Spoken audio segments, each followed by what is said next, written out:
অনেকেই আমরা যেই প্রবলেমটা ফেস করি যখন আমরা ওইটি লিসেনিং প্র্যাকটিস করি ইনিশিয়ালি, যেটা হচ্ছে আমরা অনেকক্ষণ ধরে কোনো একটা কিছু ইংলিশ স্পিচ বা ইংলিশ অনেক লং কোনো কনভারসেশন শুনতে পারি কিন্তু মনোযোগ রাখতে পারি না, যার কারণে আমাদের লিসেনিংয়ের স্কোর অনেক বেশি কমে যায়।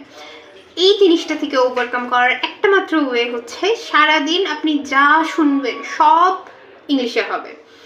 আমার সবচেয়ে বিগেস্ট টিপ এই লিসনিংয়ের ব্যাপারে হচ্ছে, what really help me is, আমি একটা ডিফারেন্ট ইউটিউব অ্যাকাউন্ট খুলছিলাম, যে অ্যাকাউন্টে আমি সারাক্ষণ ইংলিশ সং শুনতাম, ওইটি রিলেটেড ভিডিও দেখতাম, এবং এই অ্যাকাউন্টে আমাকে যে হোম পেজে যা সাজেস্ট করতো তার সবই ওইটি related, or English podcast, or English book, or English anything, but anything in English. That really helped me in my listening skill. That really helped me in my OET listening score. So আমি যেটা সবাইকে বলবো, please have a separate account. This is my bonus tip. Please have a separate YouTube account for just for OET and use that one for like at least for 3 or 4 months. Trust me, it's magical. Let's hit success with Dr. T.